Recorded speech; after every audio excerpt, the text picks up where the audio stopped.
In the film's opening scene, we find William and his aged, run-down economy car in the middle of traffic on a sweltering California day. All around him is a cacophony of sounds.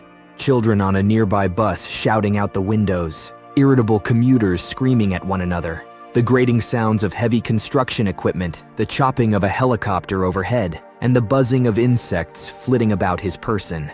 In a state of sensory overload, William becomes fed up with the whole ordeal. He abandons his car in the middle of the road to begin a day dedicated to releasing all his pent-up frustration, entering a convenience store occupied by a less-than-friendly cashier. William asks this man for a change, but he refuses and tells him that he needs to buy something to get his change. When William comes up to the counter with a can of Coke, he learns that it costs 85 cents rather than the 50 he was hoping for.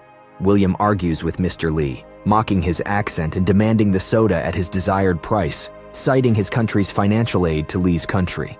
Lee, irritated, asks him to leave. When William refuses, Lee grabs a bat to chase him out.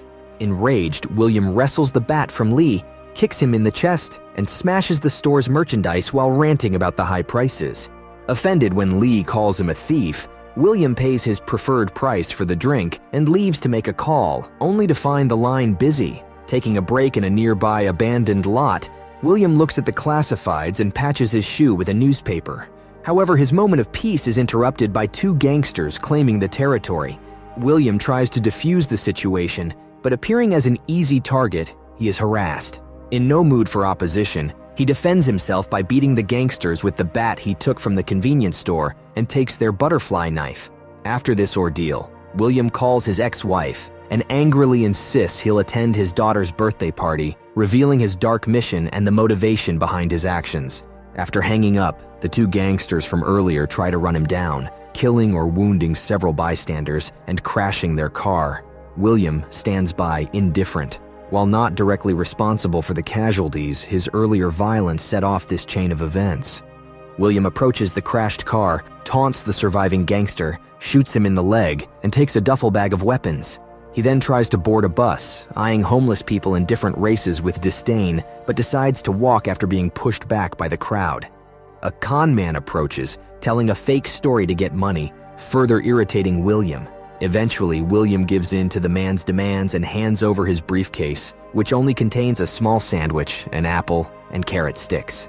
Hungry and frustrated, he heads to Whammy Burger for breakfast, but is denied service because it is 11:30, just past their breakfast serving time. William's day spirals further out of control, each encounter escalating violence and tension. His frustration with society's rules and norms becomes more apparent, driving him deeper into relentless rage. Frustrated, he brandishes his machine gun. Still, he settles for lunch, complaining about the false advertising of his burger. Continuing towards his ex-wife's house, he buys a musical unicorn snow globe for his daughter and tries calling his ex-wife again, but the line is busy. An angry man waiting for the phone booth confronts him, so William unloads his machine gun into the booth. Needing new shoes, William visits an army surplus store run by a neo-Nazi. The store owner, sensing a kindred spirit, hides him from the police and shows him a stash of war memorabilia, including a swastika. Offended by the assumption they are allies, William violently confronts the owner, who threatens to turn him in. William stabs him, then lectures him on constitutional rights before shooting him. Though few will miss the neo-Nazi, the murder remains unjustified. William again calls his ex-wife, stating that he has reached the point of no return. He compares his current situation to a stranded astronaut, highlighting his isolation and desperation. He even mentions that in some South American countries, it's legal to kill your wife if she insults you, reflecting his deteriorating mental state and skewed worldview. Now clad in military fatigues, William continues his journey through Santa Monica. He stops at a construction site with a traffic jam. Here, William confronts a construction worker, accusing him of performing unnecessary road work to meet quotas and hold citizens hostage. When the worker fails to respond, William's frustration peaks, and he tries to launch a rocket at the construction truck. He misses, hitting the sewers and demolishing a crane, escalating the chaos. William's rampage continues as he strikes an elderly man at a golf course. When the man attempts to drive him away by hitting a golf ball at him, William retorts that the vast area of the golf course should be used for children and a petting zoo rather than wasted on a few older men. His argument ends abruptly when the older man, Frank, suffers a heart attack. Later, William finds himself in the backyard of a magnificent house where a family is having a barbecue party. He soon discovers that the family members are not the tenants, but the caretakers. Astonished to learn that the mansion belongs to a plastic surgeon, William criticizes the surgeon's career choice, lamenting that he chose the wrong profession. He declares that he is no longer economically viable, seeing himself as a relic of the past in a world that has moved on without him. Through these encounters, William's journey across Los Angeles reveals a man pushed to the brink, lashing out against a society he feels has wronged him at every turn.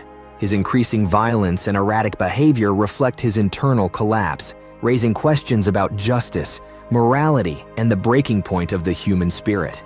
William becomes offended when the patriarch suggests he might harm his family.